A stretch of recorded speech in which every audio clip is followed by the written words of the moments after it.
बताइए यहाँ पर कितने लोग हैं जो अगला यदि बहुत मीठा मीठा बोलने लगे तो उसमें ढुलकेंगे नहीं।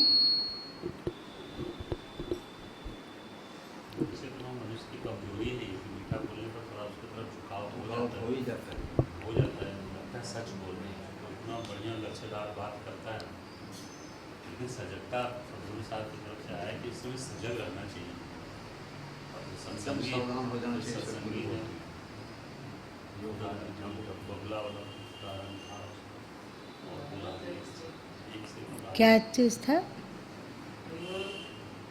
आईना वाला मतलब दर्पण का उसका कि आगे उसमें छाया डाला जाता है कि आगे से चमके पीछे से ऐसा दूसरा वाला कि मुख में धूल क्यों नहीं पड़े।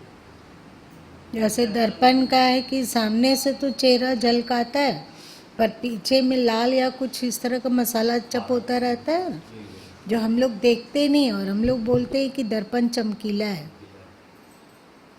और चीता, धनुष और चोर इस तीनों झुकता है, झुकने मानता है।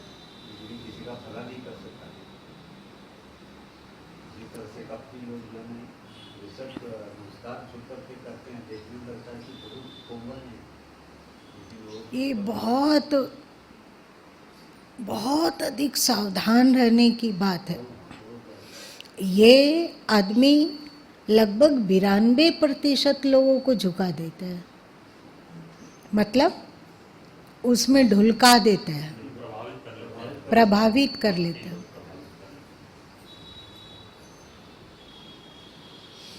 दिन रात सावधान, दिन रात सावधान, दिन रात सावधान। और एक बात और है कि आप लोगों से मीठा मीठा बोलने वाला तो ज़्यादा मिलता नहीं होगा, इसलिए खतरा थोड़ा कम है कि नहीं? कि मिलता है बहुत।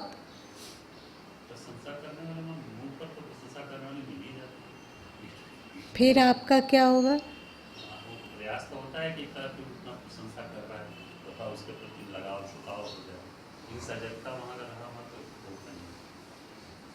लेकिन बहुत चांसेस भी रहता है धोखा करने।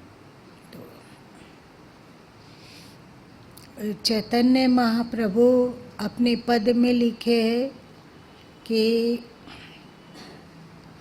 प्रतिष्ठा और मान सूकरी विष्ठा के समान है। वे लिखते हैं कि निंदा उतना हित नहीं करता है जितना प्रशंसा करता है। और तुम लोग पढ़े होगे ना हिंदी में, अभी मुझे मेरे मित्रों से बचाओ।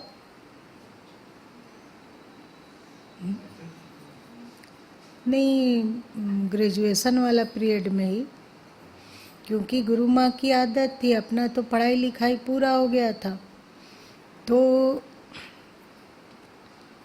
चाहे संजय हो, सुनील हो, संतोष हो, सुप्रभा हो, विनय हो, चाहे वहाँ पर विवेक हो, चाहे ज्ञानसी हो, चाहे अद्वय हो, अमी हो, यदि उसमें हिंदी है तो उसको पढ़ना है। और यदि इंग्लिश का अर्थ वाला पुस्तक मिल जाए तो पद हो या गद हो सबको पढ़ जाना है। अर्थशास्त्र हो तो उसको पढ़ जाना है पूरा, तर्कशास्त्र हो तो उसको पढ़ जाना है, साइकोलॉजी हो तो उसे भी पढ़ जाना है। और फिजिक्स केमिस्ट्री दिमाग में नहीं घुसता था। बाकी जो हिंदी में ग्रंथ हो उसे पढ़ जाना है। विवेक आया तो उससे पूछे कि तेरे मेडिकल का जो बुक है वो हिंदी में नहीं मिलता है, तो बोला हिंदी का मेडिकल कौन पढ़ेगा? तो गुरु माँ बोले यदि मिलता तो तुम ला देते, एक बार पढ़ के तो देखना चाहिए, उसमें भी ईश्वर का चमत्कार ही दिखेगा। एक बार उसको बोले कि शरीर के जितने भी ऑर्गन है और उसका अंदरूनी बनावट है तुम अंग्रेजी में पढ़ो और हमें हिंदी बताते जाओ उसका, बहुत अच्छा लगता है जब सुनते हैं कि आँख का ऐसा पर्दा, उसके पीछे कॉर्निया, उसके पीछे झिल्ली, सेलेस्मिक झिल्ली, इस तरह से उसमें प्रतिबिंब पड़ता है, तो भक्ति बहुत बढ़ जाती है। पाचन क्रिया के बारे में पढ़ा जाए, हार्ट के बारे में पढ़ा जाए, तो हमें लगता है कि ये सब भक्ति बढ़ाने वाली है। तो जब तक रहा था उस समय, आज से करीब 1.5 साल पहले, तो पढ़ पढ़ के बताते जाता था और बहुत शौक से सुनते थे। इसके कारण हिंदी में क्या रहा, अथवा मिल्टन वगैरह की अंग्रेजी कविताएं, उन लोग का विचार क्या था, कविता नहीं याद है, अर्थ नहीं याद है, पर उनका जो विचार था वो स्मरण में है। तो मुझे मेरे मित्रों से बचाओ, शत्रु तो स्वयं ही दूर रहता है ना, वो तो पास आएगा नहीं, और यदि पास आता हो तो स्वाभाविक ही मन में उसके प्रति सावधानी और सजगता रहती है। पर मित्र बन के बहुत सारे लोग कपट करने वाले होते हैं। इंदिरा जी की हत्या हुई तो वहाँ क्या था, किससे धोखा हुए खाए? अपने सिक्योरिटी गार्ड से। वो सोच भी नहीं पाई होगी कि ये सिक्योरिटी वाला हम पर घात कर सकता है, ऐसा नहीं। चाहे राजीव जी की हत्या हुई तो कैसे हुई?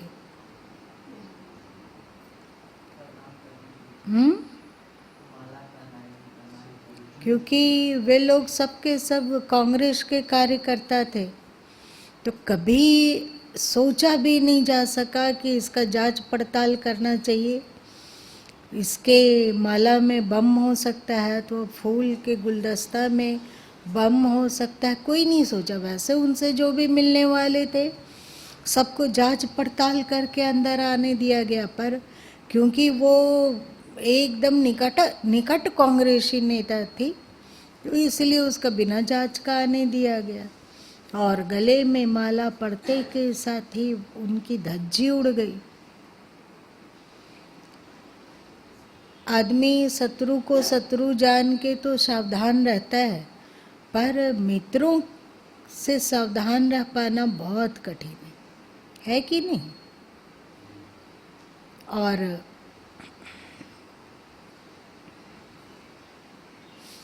आप लोग देखते होंगे समाज में कि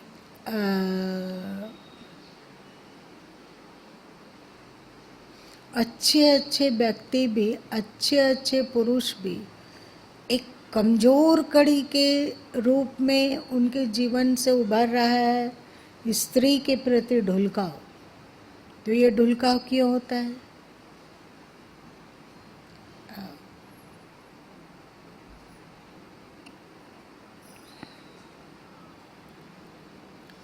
कहा गया है, सरकार प्रभु एक पद गाते थे, न्योकल न्योकल पैसल चोर।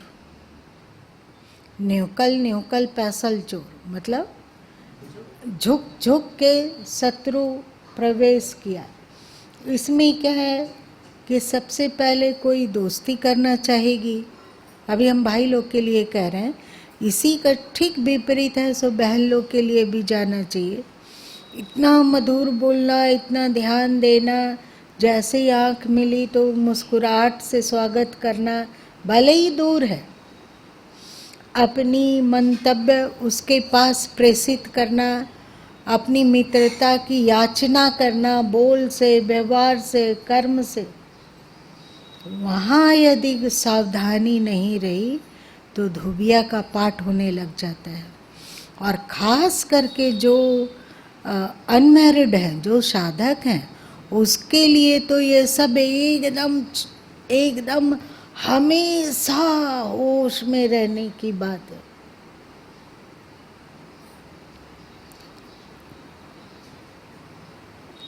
आज के समय में जो कॉलेजों में, स्कूलों में, विद्यालयों में जो होता है कि गर्लफ्रेंड और बॉयफ्रेंड बना, क्या हुआ, आज हम नोट्स नहीं लिखे, तुम दोगे, एक बार नोट दिए, 2 बार लिए दिए, उसके बाद फ्रेंडशिप, उसको मरो। फिर काहे को माँ बाप और काहे को धर्म और काहे को अध्यात्म और काहे को चरित्र। अगर शुरू में ही सावधान रहा गया होता तो उतनी बात ही नहीं बढ़ती। आप लोग क्या करते हैं, जब आपके पैर में कोई कांटा चुभ जाता है तो तत्काल निकाल लेने से ज़्यादा आसान है कि कोई बात नहीं, घर में जाएंगे, जब थोड़ा आराम से बैठेंगे तो फिर कांटा निकालेंगे। फिर आप उसी तरह यदि चलते रह गए तो वो कांटा कहाँ धंस के चला जाएगा, एकदम अंदर चला जाएगा। अब उसको निकालना आसान है क्या? शुरू में था कि इतना सा नोकी अंदर गया था तो उसका कुछ ना कुछ भाग बाहर भी था, तो उस बाहर के भाग को नाखून से पकड़कर आसानी से निकाला जा सकता था। अब वो कांटा अंदर चला गया। वैसे ही होता है, जो मित्र है अथवा विपरीत शरीर आसपास टोलने लगा, अपना मधुर वाणी और अपना छिछोरापन, क्योंकि सबके मन में विपरीत शरीर के प्रति ढुलकने का संस्कार है, अनादिकाल से चला रहा है कि नहीं? तो इसमें ढुलकने की गुंजाइश बहुत अधिक है, बहुत अधिक है। इसीलिए ढुलकने वाला यदि सावधान रहे कि नहीं, कहीं हमारा उसके प्रति विशेष आकर्षण तो नहीं हो रहा है, हमारा कहीं उसके प्रति विशेष आग्रह तो नहीं हो रहा है, तो वो भी चौकन्ना हो जाएगा, है ना। और जिसे ढुलकाने का प्रयत्न किया जा रहा है वो भी यदि चौकन्ना हो तो वो ढुलकने से बच सकता है।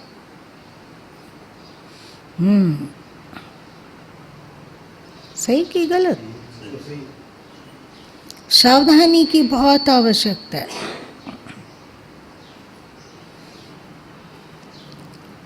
ये फ्रेंडशिप, ये दोस्ती, ये निकटता कब अंदर में कांटे की तरह धंस जाता है कि उसको निकालना फिर बहुत कठिन लगता है।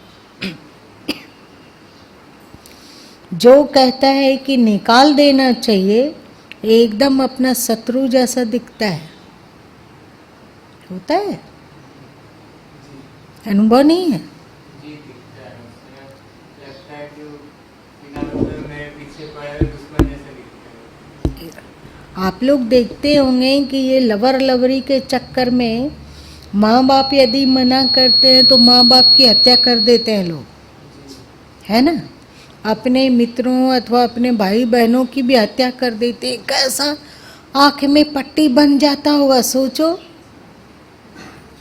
इतना बचपन से, जन्म से जो माँ बाप साथ रहे, अब वो शत्रु दिख रहे हैं। और जिससे 10 दिन हुआ दोस्ती किए, वो एकदम अपना दिख रहा है। दिख रहा है ना? कितनी दुर्भाग्य है। तनिक भी सावधानी हटने से बहुत बड़ी दुर्घटना हो जाती है, और उसके बाद उसको निकालना तो एकदम टेढ़ी खीर हो जाता है। आप लोगों को कभी ऐसा मौका है जब किसी को अपने दिल से निकालना पड़ा हो, क्योंकि समझ में आ गया हो कि वो उचित नहीं है? सीक्रेट है।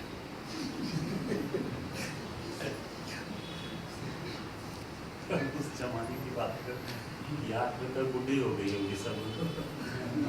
याद ही नहीं। तो उस समय आप लोग क्या किए थे?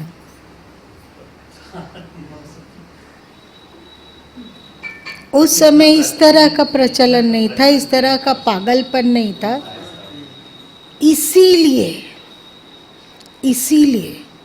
इसीलिए गुरु माँ कहते हैं कि इसी जन्म में मोक्ष होना चाहिए। क्यों? क्योंकि अचेतन मन में ये संस्कार दबा हुआ पड़ा हुआ है। इस जन्म में अब मैच्योरिटी आ गई, अब समझ आ गई, अब समझ में आ गया है कि क्या दुख का कारण है और क्या सही मार्ग है, इसको हम लोग समझ पाए।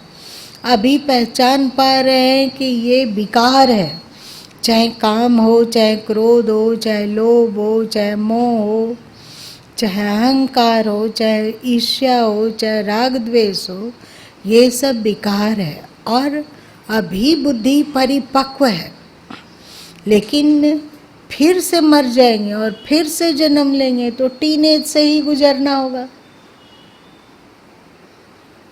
समझ में आ रही है मेरी बात? ये टीनेज बच्चे लोग बताते हैं कि बड़ा खतरनाक होता है। हम लोग के समय में तो नहीं पता है, पर बच्चे लोग कहते हैं कि ये टीनेज बड़ा खतरनाक है।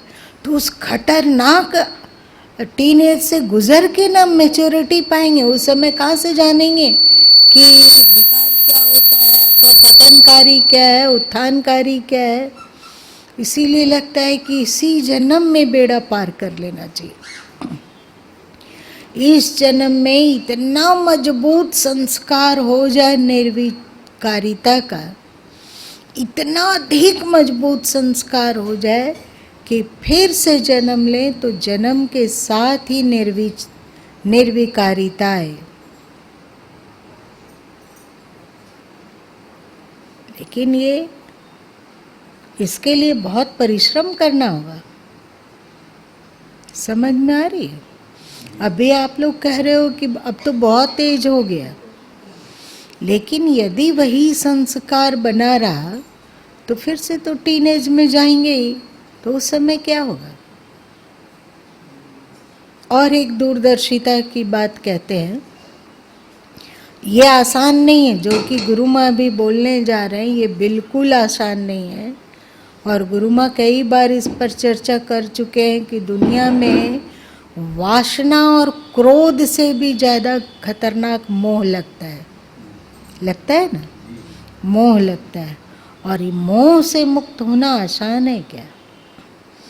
और बात एक कहते हैं कि भाई बहन के प्रति मोह हो जाए तो भाई बहन तो बिना भिखारी हुए भी मिल जाएंगे, तो उसका मोह थोड़ा सुरक्षित है। पर बेटा बेटी का मोह अथवा पति पत्नी का मोह, बताइए, भिखारी होकर ही बेटा बेटी अथवा पति पत्नी मिल सकते हैं कि ऐसे भी मिल जाएंगे?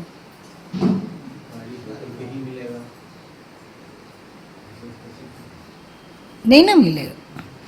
तो जैसे देखने में लगता है कि हमारे मन में अब वासना न्यून होती जा रही है, पर अभी आपके मन में बच्चों के प्रति मोह है और अंदर में लगता है मेरा बच्चा, मेरा बच्चा, मेरा बच्चा, मेरा बेटा, मेरी बेटी, ऐसा लगता है ना, ऐसा लगता है। ऐसा लगता है तो फिर यही मेरा बेटा मेरी बेटी आपको विकार में प्रवृत्त करेगा। तब फिर आने वाले जन्म में मेरा बेटा और मेरी बेटी होगी,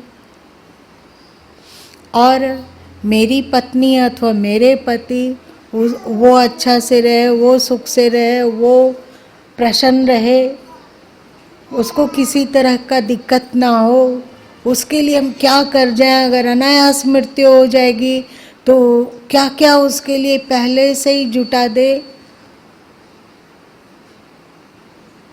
अब बताइए, इसकी वासना आने वाले जन्म में आपको पति पत्नी से जोड़ेगा या नहीं जोड़ेगा? फिर से वही विकारी जीवन। गुरु माँ का ये जो आप लोगों के प्रति यदि मोह हो भी जाए तो कोई एक बहुत खतरा वाली बात नहीं है, खतरा नहीं है।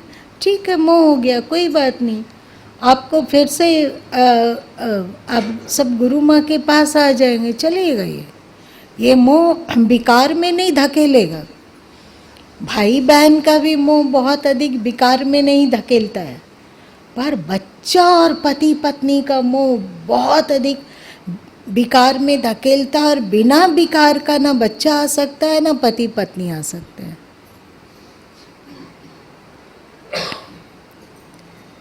और अभी के समय दुनिया में सबसे ज्यादा कहाँ मोह है बताओ?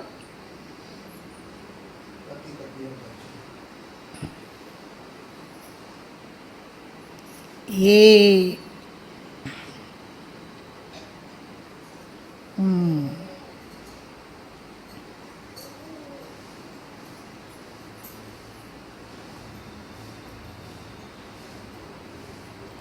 हाँ, एक है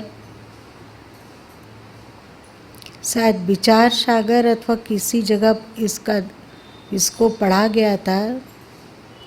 देख कर मत रीझना इस गोबर की मिठाई पर, वर्क सोने का मढ़ा है इस गोबर की मिठाई पर।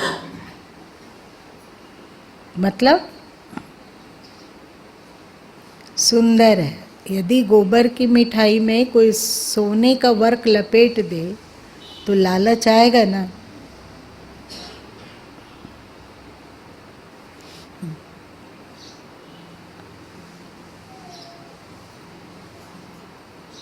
है तो बड़ा सुहावना। कितना आनंद आता है जब बच्चे लोग हट करते हैं, जिद करते हैं, बदमाशी करते हैं, विचित्र विचित्र तरह के सरल वाणी में कुछ बोलते हैं। लगता है कि बाबा दिल ही लूटा जा रहा है। चाहे पोता के रूप में आए, चाहे पोती के रूप में आए। बताइए, पोता पोती को आप पा सकेंगे क्या बिना विकारी हुए? तो केवल विकार को हटाने से नहीं चलेगा। बहुत सारे लोग कहते हैं क्या अब तो हम लोग का उम्र हो गया, विकार का उम्र है क्या? लेकिन अभी भी किसी चीज का उम्र है, उसके पीछे में विकार चिपका हुआ आपके पास आएगा, आपके जीवन में आएगा। वो है बेटा बेटी, पति पत्नी और पोता पोती, नाती नतनी, यही सब। इसको कोई समझाएगा कि गुरु माँ क्या बोलना चाह रहे हैं? वो जहाँ भी रहेगा वो विकार अपने साथ रखेगा, अगला जन्म में फिर वो फल। और एक मजे की बात है, भाई लोग को भी देखते हैं, बहन लोग में भी ये अनुभव आता है कि किसी के पति अथवा पत्नी मर गई, अथवा पति मर गए, पत्नी मर गई, तो 8 साल 10 साल के बाद भी उसका गुणानुवाद करते हैं। बारीक बारीक बात है, बारीक बारीक पॉइंट है। इस तरह का गुणानुवाद क्यों कर रहे हैं? क्योंकि वो हमारे पति थे अथवा वो हमारी पत्नी थी। हमारे पति और हमारी पत्नी आपको कहाँ ले जाएगा आने वाले जन्म में? भले ही आप निर्विकार हो, भले ही हो जाए ना, खूब निर्विकार हो जाए, पर ये छुपा हुआ, इसको क्या कहते? छुपा रुस्तम। रुस्तम मतलब क्या होता है? अर्थ छुपे हुए धोखेबाज, छुपा हुआ धोखाबाज। एक वृद्ध थे और उनकी पत्नी का देहांत हुए करीब 35-40 साल हो गया था और वे स्वयं 90-95 के होंगे। तो अपनी मृत्यु के 6 दिन पूर्व वे आए और इतना अधिक प्रशंसा किए उसका कि अब उतना आराम कहाँ है। जब वो रहती थी तो समय पर खाना मिल जाता था, बोलना नहीं पड़ता था, वो समझती थी कि हमें क्या चीज़ की आवश्यकता है, क्या चीज़ की आवश्यकता नहीं है।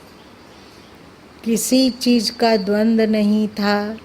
कौन सा वस्त्र पहनता है इसका इंतजाम पहले ही रहता था। इसका मतलब क्या है कि आपको कोई इंतजाम करने वाली चाहिए।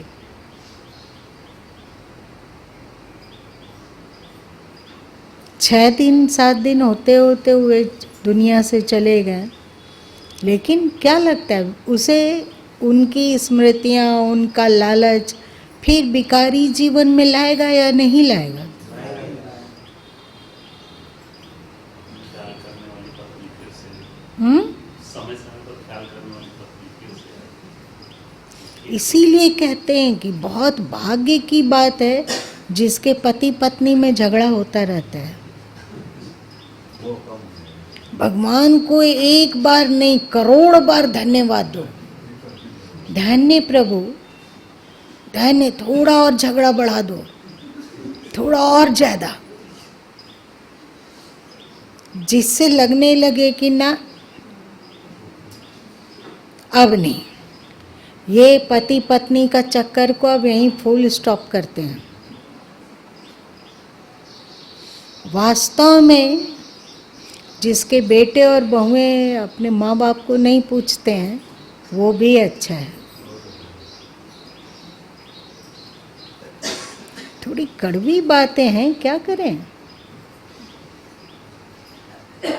इससे क्या होगा? वो कम हो जाता है, बहुत कम होता है। वो नहीं चाहते हैं, वो बहुत कम होता है। ये मेरा अनुभव है। आपका अनुभव? जी।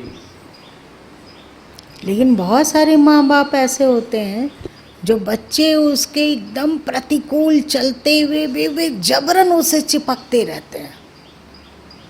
अगर अगला नहीं फ़ोन कर रहा है तो हम लोग फ़ोन करेंगे, अरे तुम कैसे हो, केवल हाल चाल जानने के लिए पूछ लिए, कर लिए फ़ोन, तुम लोग ठीक हो ना, बाबू ठीक तो है, और तुम्हारी छोटी बेटी वो तो ठीक है ना, सबकी पढ़ाई लिखाई ठीक चल रही है, तेरा सब कुछ भला है, और बहू कैसी है? आप लोग नहीं करते हो क्या फ़ोन फान?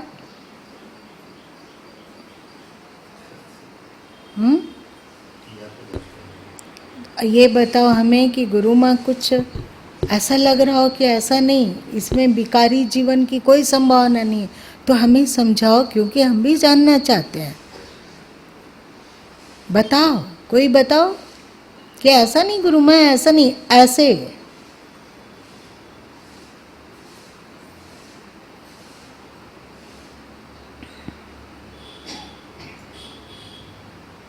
कोई नहीं बोलोगे?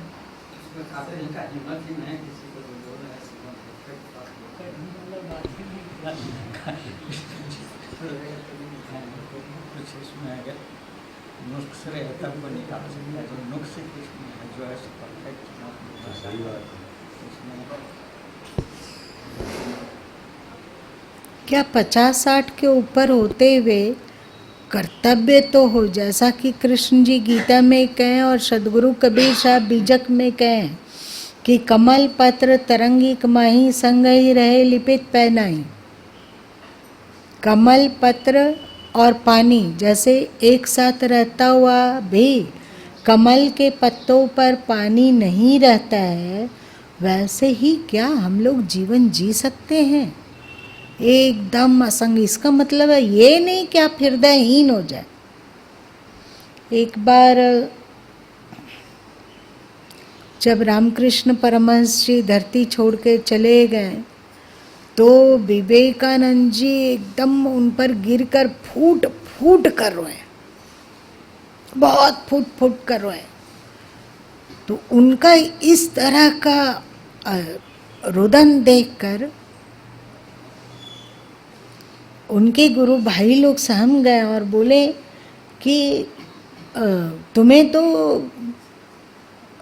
गुरुदेव जी बहुत उपदेश किए हैं और तुम तो ज्ञानी हो, तुम वेदांत और उपनिषदों के भी वक्ता हो, तुम्हारे में अध्यात्म की बढ़िया समझ है, तो इस तरह से क्यों फूट फूट कर रो रहे हो?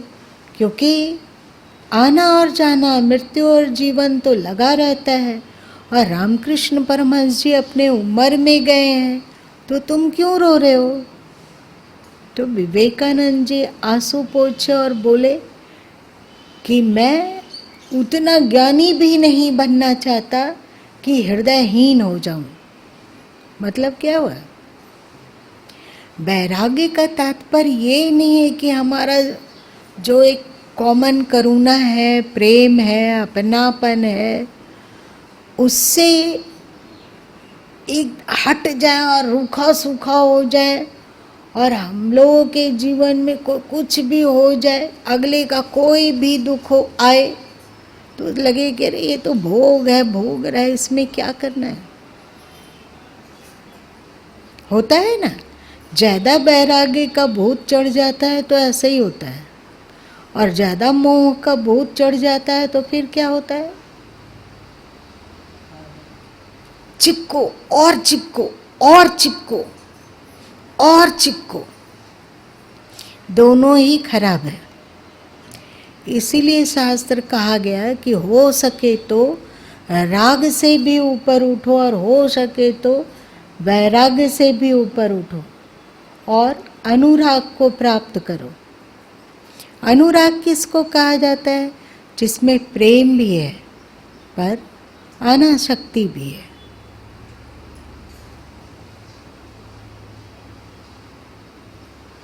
अनासक्ति, ये संभव है क्या?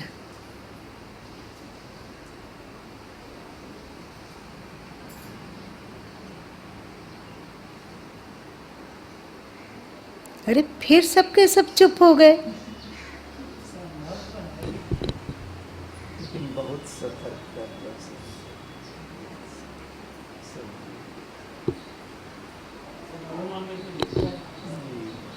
कहाँ है, क्या है, किसे प्रेम कर रहे हैं? हर चीज़ से प्रेम करते हैं, हर व्यक्ति, हर पदार्थ से भी तो प्रेम दिखता है। इसीलिए कहा जाता है कि प्रेम का विस्तार करो ना। प्रेम का विस्तार करेंगे तो मोह रहेगा क्या? हाँ? नहीं रहेगा। प्रेम होगा एकदम परफेक्ट, क्योंकि अभी इतना में प्रेम है। किसी तालाब के पानी को आप अनंत तक फैला दीजिए तो तालाब में पानी कितना बचेगा, आप बताइए।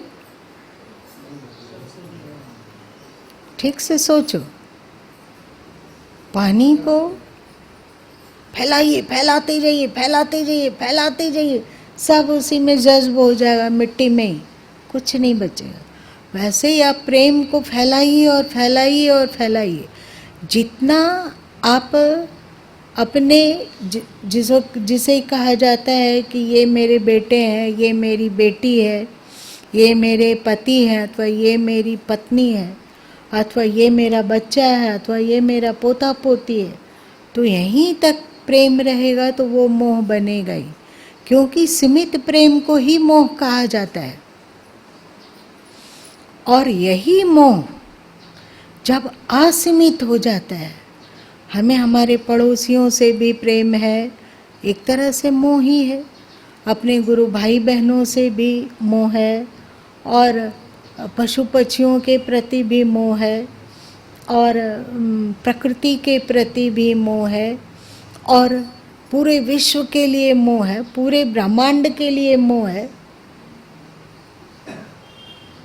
पूरे यूनिवर्स,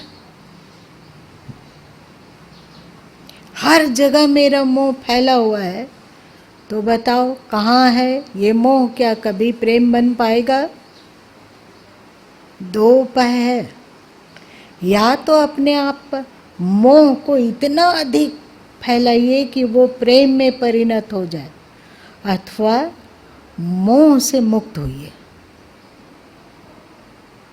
दोनों में से कौन सा जीवन थोड़ा रसीला लगेगा, रसिक? विस्तारित करना, फैलाना। और ये सरल भी है।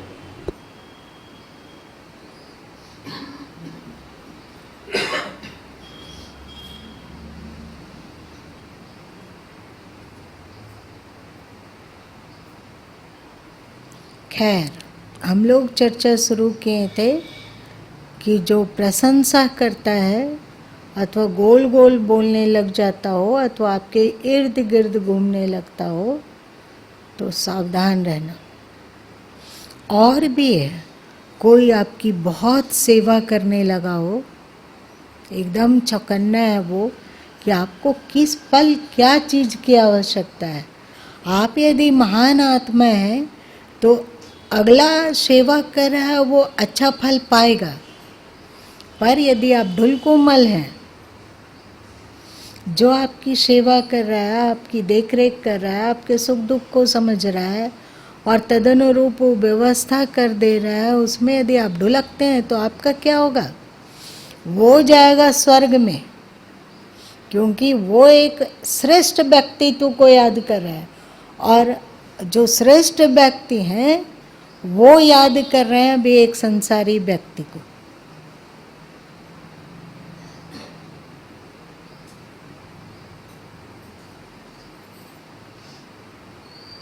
अच्छा छोड़, ये थोड़ा हार्ड सब्जेक्ट है, इसको यहीं पर स्टॉप कर देते हैं। प्रशंसा कुछ तो ऐसे व्यक्ति होते हैं जिसकी प्रशंसा किया जा सकता है, तो क्या आप प्रशंसा कीजिए ना, प्रशंसा करने की आदत बहुत अच्छी है, पर प्रशंसा में ढुलक जाने की आदत बहुत बुरी है। आपकी कोई प्रशंसा कर रहा हो और आप उसमें ढुलकते चले जा रहे हैं, बहुत खतरनाक। यदि दीपक को कोई आके कहने लगे कि तुम खाना खाया, खा लो, माँ बाप कहता हो अलग चीज़ है, गुरु कहते हो अलग चीज़ है, उसमें एक ममता है, वात्सल्य है, बड़े भाई बहन कहते हो वो अलग चीज़ है, पर कोई अनजान सुनजान कहने लग जाए कि दिन भर काम करते करते थक जाता है, व्याकुल हो जाता है, विकल हो जाता है, तबीयत भी ठीक नहीं है, सर्दी भी हो गई है, फिर भी खटता है, उसको अच्छा खाना नहीं मिलेगा तो क्या होगा? ये खा लो, वो खा लो, वो खा लो, जल्दी जल्दी भगवान भगवान बचा लो।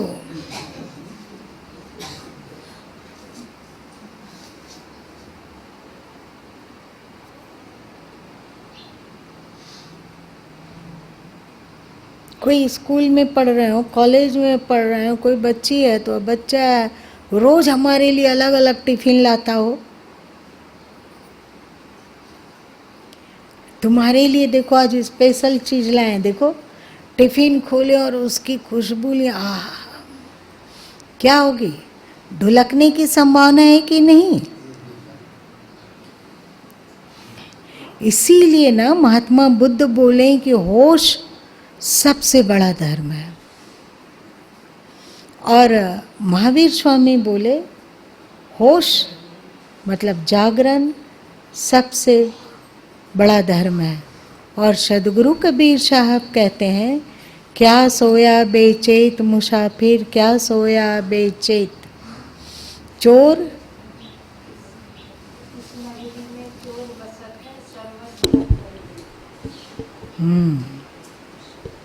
क्या सोया बेचैत मुसाफिर, क्या सोया बेचैत, इस नगरी में चोर बसत है, सर्वस धन हरि लेत। मतलब सोना नहीं है, सोना नहीं मतलब क्या होता है? सावधान रहना, होश में, और ये होश को साधना सरल नहीं है। आप एक दिन में 1 लाख जाप कर सकते हैं, थोड़े से सावधान हुए तो 1 लाख जाप कर सकते हैं, पर होश को साध लेना आसान नहीं है। आप कड़कड़ाती धूप में ज्येष्ठ के महीने में धूप के नीचे मतलब सूर्य के नीचे एक बड़ा सा अग्नि धधका कर, जैसे होलिका दहन इतना अग्नि, उसके बगल में खड़े होकर एक पैर को ऊपर उठाकर और एक विपरीत हाथ को ऊपर उठा के तप कर सकते हैं, ये ज़्यादा कठिन नहीं है। पर होश को साधना उससे भी कठिन है। पर जब तक होश नहीं साधेंगे तब तक आप अपने शत्रुओं से सुरक्षित नहीं रह सकते हैं।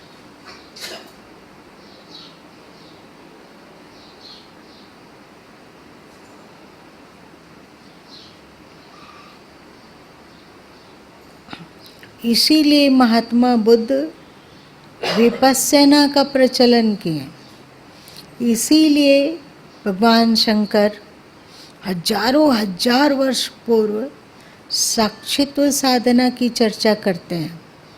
और आप लोगों के अध्यात्म में, धर्म में, खास करके भारतीय दर्शन में साक्षित्व की साधना की बहुत चर्चा होती है ना। विपस्सना क्या है? देखो, होश पूर्वक देखो। अभी शुरू में हम अपना होश श्वास पर साध रहे हैं। आप लोग सुने हैं ना, विपस्सना के बारे में सुने हैं ना। आप अपने होश को पहले अपने अंग पैर के अंगूठे पे साधें, पिंडली पे साधें, फिर टिकने पर साधें, चलते घुटने पर साधें, एक एक करके कि क्या हो रहा है। इतना अधिक होश कि एक मक्खी भी नाक पर बैठे तो उसको भी उड़ाया जाए होश पूर्वक। ये सब सुने ना आप लोग।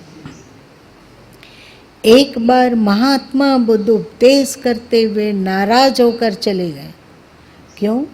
क्योंकि सामने बैठा हुआ शिष्य अपने पैर के अंगूठे को बंद कर रहा था और खोल रहा था। समझ रहे हो? तो वो एकदम नाराज होकर चले गए। दूसरे दिन फिर आए तो सबसे से लोग नम्रता पूर्वक पूछे कि कल किस बात पे नाराज होकर चले गए। तो वे बोले कि सामने बैठा हुआ शिष्य अपने पैर के अंगूठे को, ऐसा होता है ना, मोड़ना खोलना, मोड़ना खोलना, बेहोश था। वो बेहोश था। ऐसे बेहोश लोगों को उपदेश करने से क्या होगा? आपको पता है कि आप कितनी बार अपना हाथ ऊपर उठाएं अथवा हाथ हिलाएं अथवा अपना गर्दन इधर उधर किए, सब में क्या आपका होश है? अभी फौजी जी अपना दोनों हाथ जोड़कर अपना ठुड्डी पे रखे हुए हैं, तो ये होश है कि बेहोशी में हो रहा है? देख लीजिए, देखिए, होश की बेहोश। तो महात्मा बुद्ध इतना होश सघन करने कहते थे। पहले स्थूल में होश को सघन करो, उसके बाद फिर श्वासों में होश को सघन करो, फिर मन पर होश को सघन करो। पल पल पता हो कि मन में क्या क्या चल रहा है। जैसे बड़े बड़े नेता लोग होते हैं तो आपको उससे मिलने जाना है। यदि आपको राष्ट्रपति भवन जाना है अथवा संसद में जाना है, अंदर जाना है, आप संसद की कार्रवाई देखना चाहते हैं, तो पहले आपकी जांच पड़ताल होगी, तब अंदर जाने दिया जाएगा कि ऐसे ही? कभी भी दुर्घटना घट सकती है। आप देखते होंगे बड़े बड़े तीर्थों में, चाहे जैसे राम जन्मभूमि हो, चाहे और इसी तरह का बाबा विश्वनाथ जी का मंदिर हो, चाहे सोमनाथ का मंदिर हो, इसी तरह बड़े बड़े मंदिरों में आपको गुजारा जाता है ना, जिससे कि आपके अंदर में, आपके शरीर में कहीं अवांछित चीज छुपा हुआ है जो कि खतरनाक हो सकता है, तो आपको रिजेक्ट करेगा वो। आप विमान में चढ़ते हो तो आपको जांच पड़ताल के बाद अंदर लिया जाता है कि ऐसे भी?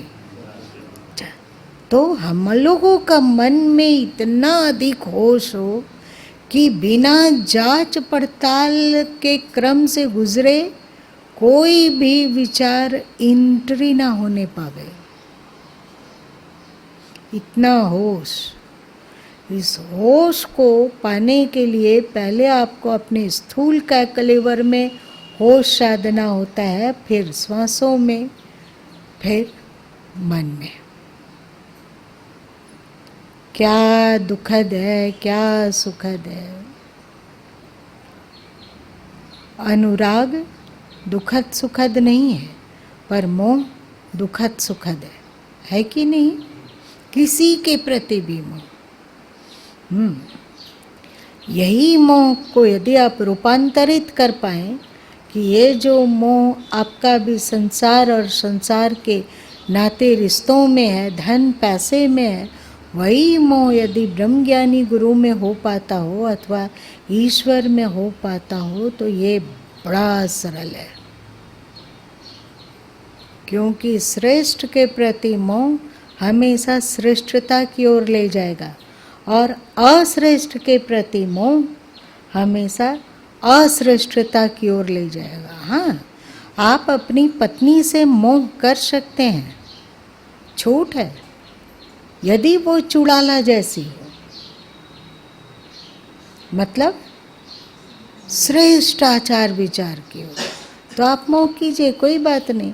विकारी जीवन को तो प्राप्त करेंगे पर साथ साथ में श्रेष्ठता को भी प्राप्त करेंगे। आप अपने बच्चों से मोह कर सकते हैं, कोई गलत नहीं है। हाँ, उनमें श्रेष्ठता हो, यदि उनमें उत्कृष्ट श्रेष्ठता होगी तो धीरे धीरे आप भी श्रेष्ठता की ओर बढ़ेंगे। भले ही वो आपको विकारी जीवन में ले आए, पर आप में श्रेष्ठता विकसित होगी। ऐसा आप लोग देखते हैं ना कि संत लोग जिस कुल खानदान में जन्म लेते हैं तो वहाँ पर उनके बहुत सारे भाई हैं, वहाँ बहन भी है और माँ बाप भी है।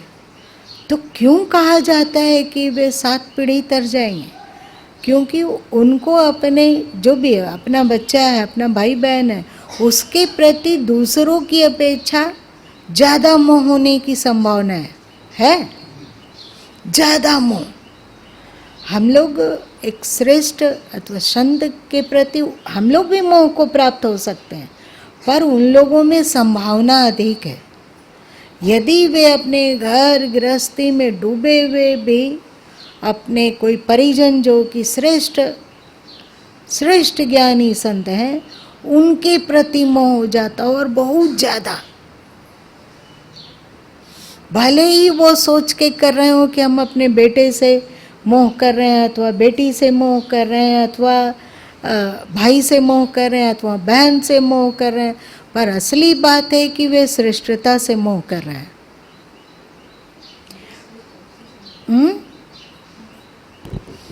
तो धीरे धीरे सने सने उसमें श्रेष्ठता का विकास अपने आप होगा, बिना कुछ किए।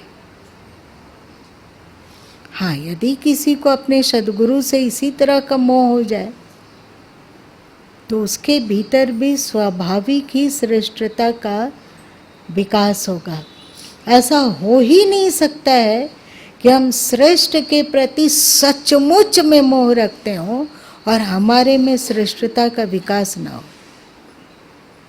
यदि नहीं हो रहा है, इसका मतलब आपके मोह में अथवा आपके प्रेम में कमी है।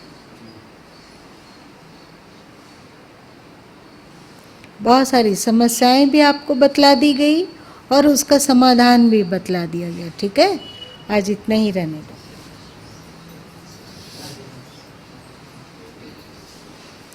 अब मेरी बात अंदर धंसती भी है कि ऊपर ऊपर निकल जाता है?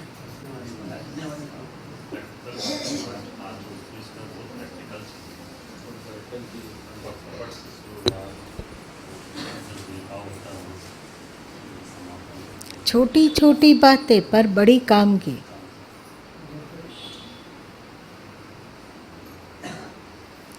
इसीलिए सद्गुरु कबीर साहब कहें कि जैसी प्रीति कुटुंब से तैसी गुरु से हो, चला जाए बैकुंठ को बाह न पकड़े कोई।